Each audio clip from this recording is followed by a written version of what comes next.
All right, welcome back, folks, to WrestleRant. I'm Graham Jason Matthews, and today we're breaking down the 1995 WWE SummerSlam pay-per-view event as seen on the WWE Network. Now, here's the dilemma. I just got done recording this review just a couple minutes ago, and I listened to it back, and the audio was staticky, it was shitty, and I can't use it. It was too bad. I mean, you could still hear me talk, but the audio quality is so bad. I don't know why either. It's maybe because I have my webcam, hooked on as well. I'm not exactly sure what the issue is. I can't fix it. I'm not that high tech, so I'm just gonna do it over again. And of course, nothing is ever as good as the first time. So if this review does not come off well, you know why. And it might be fitting anyway because this show was complete shit. I did have fun reviewing it the first time. I'll try to make that same magic again. I mean, it wasn't amazing, but I thought it came across pretty well, and I'm going to have to try to repeat myself all over again, but nevertheless, that's my problem, not yours. Let's get right down to the show. Kicking off the event was Hakushi taking on the 1-2-3 Kid.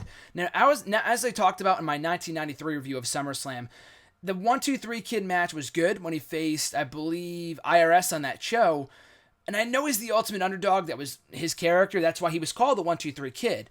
But then why have him lose against losers? You know, you have him beat big-time names like Razor Ramon and whatnot, but then to have the guy lose to IRS, Hakushi, one of the biggest stages of the year, one of the biggest stages in WWE, it didn't make any sense. And mind you, Hakushi was the same guy that lost to Barry Horowitz, one of the most notable and famous jobbers, enhancement talents of all time in WWE history, days earlier on Superstars. So why did I have any incentive? Why did the fans have any incentive to care about Hakushi in this matchup? I mean, he wasn't really all that memorable. I knew not much about him, next to nothing about him going into this show. So to have him lose, to have him beat a more promising star, I'm not saying 1-2-3 Kid, or X-Pac, Shawn Waltman, whatever you want to call him, could have been a WWE champion, but to have him beat a younger star that was better than he was, that probably had that was definitely more popular than he was just kind of mind-boggling. It kind of goes back to that same IRS match from a couple years earlier. It's the same match. I didn't have any problem with the match. I thought it was fine. Just the outcome was a little weird, especially considering Hakushi had just lost to Barry Horowitz on Superstars days before this. I don't get that booking. So the outcome was kind of bothersome and not really the, fun opener to kick off the show. It was kind of lame, but yeah, that outcome kind of bothered me a bit. Up next, we have Triple H, then known as Hunter Hearst Helmsley, taking on Bob Holly in his premiere pay-per-view appearance in WWE. So it was cool to see him make his debut, and this pay-per-view, as you can probably tell from watching this show on the network, it was one bad gimmick after another, this one included. He made the character work, don't get me wrong, but the character itself was way outdated, the snobby, very egotistical Helmsley taking. I thought it was a good dynamic. There was just a lot of shitty gimmicks on this show, and that's what 1995 was all about, which is why it was no surprise why 95 is one of the worst business years, one of the worst years financially for WWE in their illustrious history. And the match itself was okay, pretty much a quick squash match, an effective squash to get over Helmsley, but while I didn't really care for the match itself, I did like the dynamic of Bob Holly being a wrestler of the people, and then whereas Helmsley was the rich, hailing from Greenwich, Connecticut, I'm better than you attitude, that whole thing that I talked about before, a complete 180, or a complete 180 rather, and I thought it was great. I thought it was, awesome to see Helmsley, not awesome, but I thought it was a very cool dynamic that kind of piqued my interest in this match a little more. The commentary team talked about that. They emphasized the difference in lifestyles between these two competitors. So it made me enjoy this match a little more than had it been, Hakushi or Barry Horowitz facing Helmsley. Again, it wasn't a great match. It wasn't supposed to be. It was just supposed to get Helmsley over, so it was effective and successful in that aspect. But the match wasn't really supposed to be anything special other than that brief dynamic, like I talked about before, between the two characters, which definitely enhanced it just a bit. Up next, our first tag team match of the show, the Smoking Guns taking on the Blue Brothers with Uncle Zebekiah. Good old Zeb Coulter in the corner of the Blue Brothers. Not a great match, not a bad match. It wasn't as good as some of the past tag team matches from SummerSlam from the late 80s, early 90s. It wasn't a bad match, it's just that it was very forgettable and unspectacular. It was just kind of there. I don't remember much about it. I'm a huge Billy Gunn fan. I think the guy's great. He's an amazing athlete. Kind of showed off his moveset a little more here. He was kind of the star of this contest. But the gimmick itself, like I talked about before, with all the gimmicks in 95, a majority of them anyway, were terrible. They weren't doing anything for me. The Blue Brothers weren't doing anything for me. This match didn't do anything for me. They got 6 minutes. The Smoking Guns won. that was about it. They cheated to win, and that was, I think that, that's it. There's really not much more to say other than that. It was a fine match. Like I said, it wasn't really exciting. I didn't really see the point in it. It's not like a future title shot was on the line. There were no championships on the line. Neither team were champions. It was just kind of there. It was cool to see good old Uncle Zebekiah, before it became good old Zeb Coulter, all these years later. But the match itself didn't really stick with me, I guess, so to speak. Up next, we had Skip taking on Barry Horowitz, Skip of the Body Donnas. So this match originated from a couple of months earlier. Barry Horowitz, like I said before, one of the most notable and famous, well-known jobbers in WWE, WWF history, picking up his first win ever against Skip on an episode of Superstars, I want to say, beating him again shortly thereafterwards in a 10-minute challenge. I think he won via draw, but he did last the full 10 minutes, therefore winning the match and leading to this third and I believe final match on pay-per-view. And I figured the story was that Skip couldn't get a win over Barry and he would finally get his win back here, but he didn't. And I mean, I like Barry Horowitz. I think the guy's a cool dude. He was kind of over here having the Jewish entrance music, which was kind of weird. But the match was good. I thought it was a fun little match. But the thing was that if they were really going to go all the way with the Horowitz push, I'm not saying he could have been, Intercontinental Champion or whatever, but his push was so short-lived that year, and the gimmick was kind of, had a very short shelf life. The ultimate underdog, like I talked about Virgil a couple years earlier. I mean, there's only a couple guys that can get the ultimate underdog character down pat. Like a Daniel Bryan, or a Mick Foley, or a 1-2-3 Kid, like I mentioned earlier. Horowitz wasn't one of those guys. He had been branded as a jobber, as an enhancement talent for so long that people just didn't care. I mean, they were like, oh, look, the guy won a match for once. But it wasn't like, I want to see this guy as Intercontinental Champion. He wasn't that great. He could put on a fun little match, and he won here, surprisingly enough, which was kind of, surprising to me. But, like I said, it was a fun little match, but if they didn't have any plans for him beyond this point, then why have him win? And again, I didn't see anything in Skip as a future guy either, but I thought more as a future single star or whatever. But I think there was more money in the Body Donnas as a tandem than there was in Horowitz as a single star. On a side note, though, it was kind of sad to see Sunny. I mean, she's gorgeous. She's one of the best parts about these pay-per-views from the mid-90s, whatever. The original diva, as WWE touts her as. But just to think of what she's been relegated to today and how she looks and what she's doing, more importantly, I mean, it's not good. I mean, it's just very sad to see how far she has fallen mentally, physically in the last 20 years. She's still very pretty, but I mean, compared to here, I mean, there's really no comparison. From 95 to 2015, there is next to no comparison. But she was beautiful, though. I'll give her that. Up next, the Women's Championship, Bertha Faye contending for the gold against Alundra Blaze. And like I mentioned in my SummerSlam 94 review, I really, really enjoyed, and I thought it was one of the best matches of the night. I really, really enjoyed the match between Bull Nakano and Alundra Blaze from the 94 event. I thought it was great. It was very well wrestled. They told a good story. Alundra Blaze, who in my mind is one of the pioneers of women's wrestling. And I know why it took her so long to get into the WWE Hall of Fame because of the whole Nitro thing, tossing the title in the garbage. I get that. But she should have been in the Hall of Fame a long time ago. She was so good. The fans loved her. She had this elaborate entrance with the, Alundra Blaze coming down from the ceiling. It was on fire. It was cool. People liked her. Bertha Faye, I'm not going to crap on her, but she was no Bull Nakano, I mean, this wasn't a terrible match. They only got 4 or 5 minutes, and it was kind of like a Divas match of today, almost. But, it wasn't a terrible match. It just wasn't the same match that we got the year before, and I know there's no comparison, but Bertha Faye was a woman of exceptional weight, so to speak, and I don't think, Alundra Blaze tried her hardest to get the best match possible out of Faye, but because of her size and the dynamic and whatever between the chemistry that they had, they were very limited. Faye was very limited in terms of what she could do, and Blaze, worked her best. She tried her hardest to get the best match possible out of her, and it was a decent match, but it really didn't do much for me as much as the match did, 1 year prior between Bull Nakano and Blaze. But not a terrible match. Like I said, that's kind of the theme throughout the show. Just not terrible matches, just bad matches, just not like, oh, I want to throw up, But still, Faye wins the match, new women's champion, putting Blaze in chase mode through the remainder of 1995. Now, I believe this might have been the final SummerSlam event that Blaze was at, because I know she left from Nitro either 95 or 96. I want to say 95 on my Attitude Era history is not as great as it should be. I believe it was in 95 though. So this might have been her final SummerSlam event. So it was notable for that alone, or at least this match was notable for it being one of her final appearances in WWE, much less her final appearance at SummerSlam. So up next, a casket match between The Undertaker and Kama. Now, I talked about this when I did the review 10 minutes ago, and I'll talk about it again, that, CM Punk talked about this in the Art of Wrestling podcast. And I know you're thinking, like, what does Undertaker versus Kama have to do with CM Punk? But bear with me here.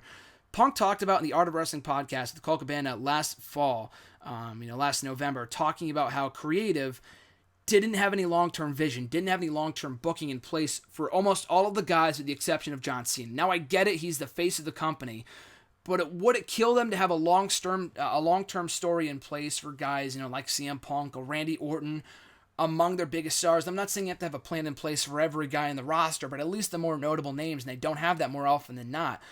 I felt like Undertaker, while he wasn't the face of the company, during this period in time, he kind of did get that John Cena-like booking. Not that he was winning all of his matches, he did more often than not. But I mean, in the sense that they really just kind of had plans for him and not many other people. Not long-term, but it's like, okay, who's going to be the next one to face The Undertaker? And I know even Mick Foley, who talked about it? I forgot. Oh, Jim Ross talked about on his podcast just this past week that the sole reason he hired Foley back in 1996, I mean, he was great, but the sole reason he hired him for was to feud with The Undertaker. And that was the first feud he had, if you can recall, when he first arrived in WWE. So The Undertaker, they would just keep on feeding him guy after guy after guy. And like I talked about in my 93 review, 94 review, I don't know which one it was, Undertaker, as the old cliche goes, aged like a fine wine. His matches only got better and better and better as he got older, having some of the best matches of his career in the last 10 years alone, whereas the matches they had at SummerSlam during this period in time were not great at all. You had a terrible match with Gonzalez, and then an even worse match, not a worse match, but an equally bad match with Undertaker in the main event, mind you, of SummerSlam 1994. And then at this show, this was not nearly as bad as the other two matches I just mentioned, the aforementioned bouts, but it didn't do anything for me. I know Taker spent the better part of 1995 feuding with the $1 Million Corporation. Ted DiBiase was in the corner of Kama in this contest. Wasn't Kama the Godfather? He probably was. I'm gonna look it up right now. Let me see. Kama was Charles Wright. Yeah, that was the Godfather, but you would never know either. It was a complete 180 from his Godfather character that he would have a couple years after this. Not a terrible match, it just didn't do anything for me. Casket matches were The Undertaker's shit back in the 90s. I mean, when they needed a step for The Undertaker to compete in, it was casket matches, and thankfully we got the Hell in a Cell a couple years later. He would have better matches inside that structure, but the casket matches, more often than not, were not great when Undertaker was involved, and this one was no exception. Taker wins, moving on. Next match, Bret Hart taking on Isaac Yankem, DDS. Now, I might be mispronouncing. It might be Isaac Yankem.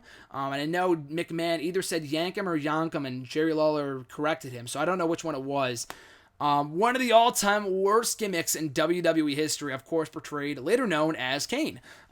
Portrayed by Kane. So, I mean, he was a good worker, and he still is a good worker. I would go so far as to say that Kane is one of the most underrated workers in WWE history. The guy's really good. I think people don't give him as much credit as he deserves in terms of being a decent wrestler, and he can especially have a good match when he's in there with a great talent, much like Bret Hart. I'm not saying this match was good by any stretch. It's just the fact that he was feuding with a freaking dentist of all people. It didn't really do much for me in Bret Hart's feud with Jerry Lawler, which was entertaining, but it felt like it dragged on forever. And these matches weren't doing much for me. It wasn't a terrible match, but just the notion that Hart was facing a dentist was what kind of killed it for me personally. And, 95, after the amazing year that Hart had the year before, 94, and his amazing feud with Owen Hart, and one of the greatest SummerSlam matches of all time, like as I mentioned in my 94 review, with Owen Hart inside the steel cage with the WWE title, he gets reduced to facing a dentist the year later. Now, I know he wasn't opening the show and he didn't job out or anything. If you're going to devote 16 minutes to a match, you might as well make it a clean win. It's not, God forbid they're protecting Isaac Yankem, you know what I mean? So that was kind of a stupid finish. I think Hart would get the better of them in the end anyway, but I just thought the disqualification finish was just kind of lame. But, just to see Hart get reduced to this, after that fantastic year that he had the year before, it's just so sad to see. And, this is what I was going to talk about. And as I mentioned earlier, there's so many bad gimmicks on this show. In the year of 95 for WWE, it was atrocious. But I remember Shane Douglas, who was also featured on the show as Dean Douglas, another stupid gimmick, and For a great wrestler otherwise. I mean, Shane Douglas was one of the greatest competitors in ECW history before it became Extreme Championship Wrestling, with that great promo back in 96, I want to say, or 97. I believe it was 96. But anyway, he talked about in a podcast, I want to say it was Stone Cold, a couple months ago that I was listening to, that Vince would get ideas for characters just by what he would encounter in real life. Like, oh, my teacher back in middle school was an a-hole. Let's make him a character. You know what I mean? Stuff like that. Like, he would go to the dentist and say, I hate dentists. People hate dentists. Let's make it into a wrestler. I get the logic, but in 95, it was apparent that that line of thinking was not working, considering how badly they were doing business-wise. So it didn't really, it kind of went to show how that kind of line of thinking of making a character out of real-life people, like a firefighter, Duke the Dumpster Droese, stuff like that was not working, and that was especially the case with Isaac Yankem, and thankfully that character was short-lived, and we would get Kane, 2 years later. This was 95, and now he debuted in 97, so it would be another 2 years before we would see Kane resurface on WWE as himself. Up next, of course, if you've seen this show, if you've seen SummerSlam 95, or even if you know the results, you know that the only saving grace of the show is this matchup, the ladder match for the Intercontinental Championship, a WrestleMania 10 rematch, with Shawn Michaels defending the gold against Razor Ramon, an absolutely amazing match. And I remember someone talking about it. It might have been on JR's podcast. I don't remember who talked about it. I know it was on a podcast. It might have been with Austin. That they were saying how people, newer fans, I've been watching since '08, so maybe they were kind of, not stereotyping, but kind of classifying my generation of people, maybe even people, younger than me that have been watching even less. They watch matches like this, or they wouldn't want to watch a match like this because it doesn't have the crazy spots that we have nowadays. Like in the WrestleMania ladder match this past year, WrestleMania 31 for the Intercontinental Championship, something along those lines. And that you look at it, it's like, oh, it's not a great match if it doesn't have insane bumps. I mean, this match had a lot of good bumps. It wasn't as crazy as some of the other ladder matches we've come to see in recent years. And, I mean, I'm not one of those people. I remember watching this match, sitting down and watching it on my couch back in the summer of 2008, the same year I started watching wrestling to begin with as a regular viewer of WWE. They had it on demand, on Comcast on demand, not WWE 24/7 or whatever. On this Comcast on demand, they had, leading into SummerSlam that year, free matches on the on-demand section, past SummerSlam bouts. I remember watching John Cena and Edge, which was a good match from SummerSlam 2006. And then this match as well, and even then I enjoyed it. I mean, this was the first time I had watched it. Oddly enough, I don't know why I hadn't seen it before this. This is the first match the first time I'd watched this match back since then, 7 years ago. It's crazy to think about. But just an absolutely excellent match. And not only was the in-ring action great too, but as I mentioned time and time again, I'm a sucker for a stellar story, and that's exactly what this match, this match succeeded in. Shawn Michaels was even more desperate to win that match than Razor Ramon was, seeing how Razor had won the initial ladder match at WrestleMania 10 for that championship. Shawn Michaels had to prove himself, and even the score with the win here. Shawn Michaels, there were plenty of close calls. He was so close to grabbing the title, and he would fall right back down. It was nuts. And in the end, he would ascend the ladder and retain, the Intercontinental Championship. But with him being in babyface mode, or, underdog mode, also being a babyface, the fans just adoring him, whereas the year before, at WrestleMania 10, I believe he was the heel. It's kind of a different story being told, but definitely a different twist to it. And I like matches that are, feel more like sequels than they do rematches, if that makes sense. And by that I mean, like, when you have a rematch between two competitors, they're not having the same exact match. No matter how great that first match was, the second match does not feel like a repeat. That's what I feel like Cena and Owens currently, have recently done at pay-per-views where their matches are, you never see the same two matches from those two. It's always something different. And this was the exact same scenario, where it did not feel like I was watching a repeat of WrestleMania 10. I felt like I was watching Shawn Michaels versus Razor Ramon 2 in a ladder match at SummerSlam 95. And the funny thing is, this match was originally never supposed to happen. I didn't do the research before I started doing this review, so I apologize. I just remember someone mentioning, I think it was the Solid Monster on his podcast not too long ago talking about it, that Vince McMahon looked at this card and saw how bad it was, and I think Shawn Michaels was scheduled to defend his Intercontinental Championship against someone else, but because Vince, in looking at the card and realizing how poopy it was going to be, he put Razor Ramon in there instead, and thank God he did, that we ended up getting this great match. So unfortunately, I mean, we ended up getting the match. It would not be the main event, so I can't complain too much that we ended up getting the match, but it would have been better suited in the main event than otherwise, as opposed to what we ended up getting. That crap fest between Diesel and Mabel, which I'll get to right now, but man, even if you've seen this match before, if you haven't, do yourself a favor and watch it. But even if you go back and watch it 20 years later, it's still as great as, even greater now than it was 20 years ago. Just seeing, kicking off the ladder match era in WWE and setting the bar for all future ladder matches in the business. So we get to the main event. For the WWF Championship, Diesel defending against King Mabel, Big Daddy V, Viscera, whatever you want to call him. Just a bad main event. I don't know who thought this was a good idea. I know they were trying to add some legitimacy to the King of the Ring crown by giving him a title match in the main event of SummerSlam, but why they gave the crown to King Mabel to begin with, God bless his soul. I know he's passed away as of last February 2014. I respect the dude, but to give him the crown after... The guy wasn't a great worker. I didn't enjoy his match the year before. I enjoyed this match even less. And Diesel, while he's not an amazing in-ring talent, he can have a really good match when he's in there with an amazing talent. When he's in there with a really good guy that's as good as he is or better, like a Shawn Michaels or a Razor Ramon or a Bret Hart, And I feel like this match was not that. I mean, King Mabel is no Shawn Michaels. You don't need me to tell you that. He's no Bret Hart. He's no Razor Ramon. So, a poopy main event. I mean, I would have been fine with it. I probably still would have complained had it taken place before the ladder match. But to go off the air with this was a total disappointment. Diesel won. It was just Diesel won with like a flying elbow off the top, which was impressive. I think a clothesline maybe. Very anticlimactic finish. Nobody cared. It sucked in a very bad way. Actually, kind of a bad, albeit fitting way of going off the broadcast, seeing how bad the show was. So on the whole, I thought it was an atrocious show. I mean, I've heard the reputation of it being one of the worst pay-per-views in WWE history. It's not like I went into the show with high hopes, not knowing what I was expecting, and I mean, it wasn't as great as people say it was. It was a bad show people perceived it to be, and it was as bad, every bit as bad as people thought it was. And watching it back for myself, it's not that there were a lot of bad matches. I thought Taker and Kama was bad. It wasn't atrocious, but it was, it was like meh. Diesel Mabel was terrible. I mean, like I said, that was the worst possible way to go off the show. Hart and Yankem had a better match than expected, but the gimmick itself was just so stupid, and the finish was kind of a waste as well. The opener was weird. The Helmsley squash was effective in getting him over, but it didn't really do much for me from an in-ring standpoint. Same thing with the tag team match. Same thing with Horowitz versus Skip. Bertha Faye versus Blaze was nowhere near as good as the women's title match from the year before. So, yeah, overall, a very bad show. Now, I know Finn Balor talked about this in those long series of videos that they did leading up to his NXT Championship match in Japan at Beast in the East. Might have been in part 2 or part 3. I think it was in part 2, where as a kid, he would just play Legos all day.